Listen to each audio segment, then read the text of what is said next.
तो श्री स्वामी समर्थ। आज बहुत ज़्यादा लेट हो गया है। आई थिंक 7:30 हो चुके हैं कंप्लीट और मेरी पूजा हो गई है। पर आज 7:30 हो गए पूजा करते करते, काफ़ी देर हो गई है। आज थोड़ा सा अलग है। अलग ये है कि मैं रोज़ इस पानी के घड़े पे दिए को रखती थी। तो मुझे किसी ने बताया, किसी ने मतलब दादी ने बताया कि आप है ना अग्नि और जल ये विरुद्ध है, तो आप ऐसे भूल ना करें। तो कल ही हमारी बात हुई इस विषय पे, तो उनकी बात मैंने मान ली। बात इसलिए मानी क्योंकि वो बड़ी है, उनको मुझसे ज़्यादा पता है और मेरे ध्यान में नहीं आया था। तो आज है धुळेटी। धुळेटी मतलब रंगों का त्यौहार। कल होलिका थी, होलिका दहन हो गया। आज होली, छोटी होली मतलब कि धुलेटी है। धुलेटी का मतलब एक ये है कि, तो इसका मतलब ये है कि जो होलिका होती है, होलिका दहन के बाद उसकी जो रक्षा होती है, उस रक्षा को अपने पूरे शरीर पे मलना चाहिए सुबह सुबह नहाने से पहले। उससे क्या होता है कि आप हर एक चीज़, मतलब आपको बीमारी नहीं होती किसी चीज़ की। दूसरी बात, जो आने वाली गर्मी होती, उस गर्मी को आप फेस कर सकते हो, मतलब सामना कर सको।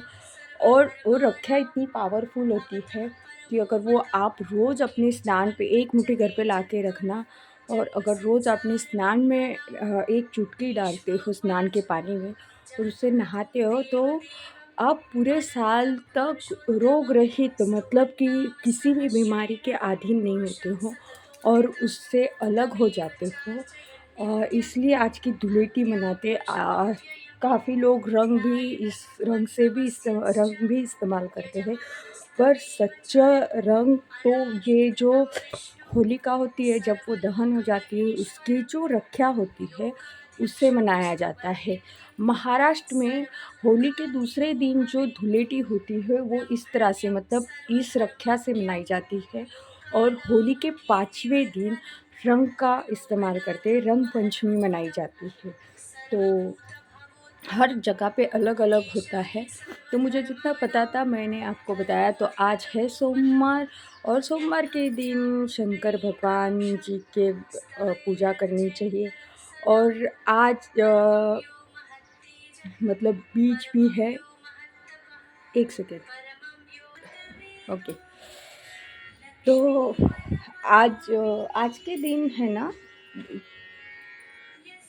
हमारे यहाँ पे मतलब महाराष्ट्र में जो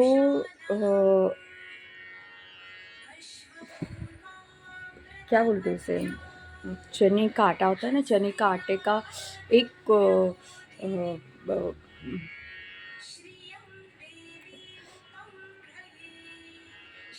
पराठा टाइप बनाते हैं और उसको तवे पे उल्टा के साइड में कर देते, कर बोलते हैं, वो उल्टा देते हैं।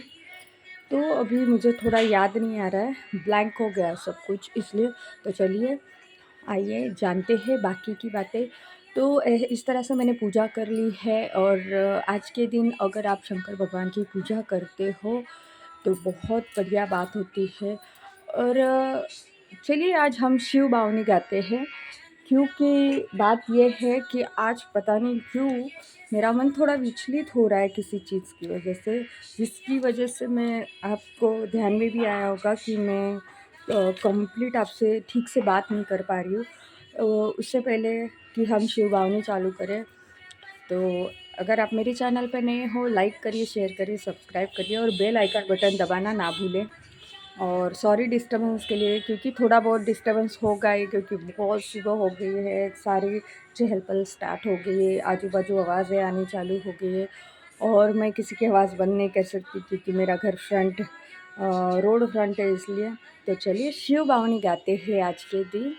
तो शिव बावनी। शिव महिमानो नामे पार अबुध जननी थाये हार, सुर ब्रह्मा पण कायम गाय, छताय वाणी अटकी जाय, જે નામાં જેવું છે જ્ઞાન તે જ રીતે તે ગાયે ગાય, હું પણ અલ્પમતી અનુસાર ગુણલા તારા ગાઉં અપાર, કોઈ ન પામે તારો ભેદ વર્ણન કરતા થા કેવી. બૃહસ્પતિ પણ ભાવે ગાય છતાં ન કોઈ વિસ્મિત થાય. મંદમતી હું તારો બાળ પીરસવા ચાહું રસ થાય. બ્રહ્મા વિષ્ણુ શિવ સ્વરૂપ એ પણ તારું ત્રિગુણ રૂપ. જગનું સર્જન તે સહાર કરતા તુજની થાય ન વાર. પાપી જન કોઈ શંકા કરે લક્ષ 84 કાયમ ફરે. તારી શક્તિ કેરું માપ જે કાઢે તે ખાય થાપ. વળી અજન્મ્યા કહાઓ આપ સૃષ્ટિ ક્યાંથી રચી અમાપ. વારે વારે સંશય થાય અક્કલ સૌની અટકી જાય. તારી કાયા અદ્ભુત નાથ કોણ કરે તારો સંગાત. ભસ્મ શરીરે પારાવાર અદ્ભુત છે તારો શણગાર. ફણી દર્ક ફરતા ચારે કોર વંચર કરતા શોર બકોર. નંદી ઉપર થાય સવાર ભૂત પ્રેત તું સૈન્ય અપાર. બીજ ચંદ્ર છે ઠંડો ગાર ત્રિશૂળનો જબરો ચમત્કાર. શિર પર વહેતી ગંગા ધાર ત્રીજું લોચન શોભે ભાલ. સરિતા સાગર માહી સમાય જગત તારામાં લીન થાય. અસ્થિર જગ આ તો કહેવાય તેમાં રહેતા સ્થિર સદાય. વાત બધી સમજણની બહાર હૈયા કેરી સાત થાય હાર. ગગન માહે બ્રહ્મા જાય વિષ્ણુ પાતાળે સંતાય.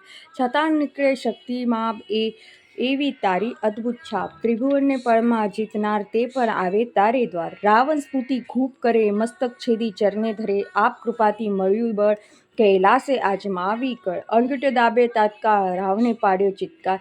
શરણે આવ્યો બાનાસુર બળ કીધું તે ભરપૂર. સાગર મંથનમાં અસુર વિષ નિરખી ભાગ્યા દૂર. આપે કીધું તો વિષપાન નીલકંઠનું પામ્યા માન. શંભુ ઊભું કરે તમ સામે તુંત પળમાં થયો ભસ્મીભૂત. વિષમાં સકળનો તું છે સ્તુભ્ય ધરા ધ્રુજાવે તાંડવ નૃત્ય. પૃથ્વી તારો રથ કહેવાય સૂર્ય શશી ચક્ર સહાય. હરિ તમારું પૂજન કરે સહસ્ત્ર કમળે શીશ પર ધરે.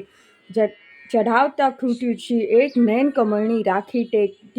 દીધી સુદર્શન ભાવ ધરી સ્નેહથી સ્વીકારે શ્રી હરિ. યજ્ઞ કરી જે અર્પે ભાવ તેના સાક્ષી આપ જ થાવ. ફૂલ મતન આવ્યો વનમાં કામબાન મારે છે ત્યાં. સ્મશાન માહે કીધો વાસ ભૂત પ્રેત નીચે ચોપાસ. અગ્નિ સૂર્યને પવન શશી આપ રહ્યા છો વ્યાપક વસી. ગગન ધારા વારી તમ રૂપ કહાવે વિશ્વ સકળના ભૂપ. ઓમકાર નિર્ગુણ છો આપ સુર મુનિવર જપતા જાપ. ચાર ખૂણાને ચારે દિશ વ્યાપક આપ વસો છો ઈશ. માર્કંડેયને નાખ્યો પાસ યમ તનો છોડાવ્યો પાસ. ભોળા માટે ભોળો થાય સંકટ સમને કરતો સહાય.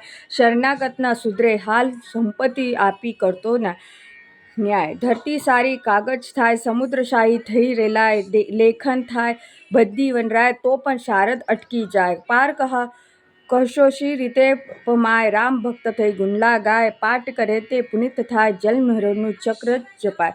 દોહા પાઠ કરે જે પ્રેમથી સદાય प्राप्त का. राम भक्त तेनो जगे थाय न वाको वाय. तो चलिए अपनी शिव बावनी तो समाप्त हो चुकी है. यहाँ पे धूप भी ये हो गया. अभी आपको एक बात बताती हूँ. ये जो धूप है ये जो अगरबत्ती है जब ये शांत हो जाते हैं तो हम बहुत सुना है कि भस्म भस्म भस्म. तो ये होता है भस्म. किसी जीते इंसान को मार के उसका भस्म नहीं चढ़ाते भगवान को. भस्म इसे भी कहते हैं क्योंकि ये खुद जल के उसकी रक्षा तैयार हुई है. अगर आपको भस्म कभी शिव जी पे चढ़ाना है तो ये भस्म आप चढ़ा सकते हो. इसे भस्म कहा जाता है. तो अगर आप ये जो 12 फूल है ये भी चढ़ाते हो सोमवार के दिन तो भी बहुत ज़्यादा फल प्राप्ति होती है. दूसरी बात ये कि आज के दिन अगर आप शिवाय नमो ओम का जाप 11 माल करते हो तो भी फलश्रुति प्राप्त होती है. अगर आप अपने मन में कोई इच्छा धारण करते हो और उस इच्छा को पूरा करने के लिए आप इस मंत्र का जाप करते हो तो वाकई में आपकी वो इच्छा पूर्ण होती. बाकी किसी भी भगवान का करिए किसी भी चीज़ को मानिए कुछ भी करिए पर एक बात हमेशा याद रखिए कि आप अपनी कुल देवी को सबसे पहले भजिए. कुल देवी के सिवा कुछ नहीं है इस दुनिया में. मेरी तो कुल देवी ब्रह्माणी माता जी है तो मैं उनकी पूजा करती हूँ. पर मैं हमेशा चाहती हूँ कि आप सब हर एक भगवान को भजिए. उससे कोई मतलब कोई परेशानी तो नहीं होगी, पर सबसे पहले आप अपनी कुल देवी को भजिए। उससे क्या होगा कि आपको है ना हर एक चीज़ में आसानी प्राप्त होगी।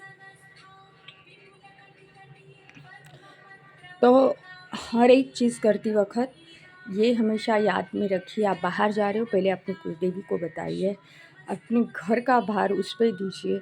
आप उनके बालक हो, वो हमेशा आपका हाथ पकड़े रहेगी, जहाँ जाओगे वहाँ पे आपका हाथ पकड़ के रहेगी।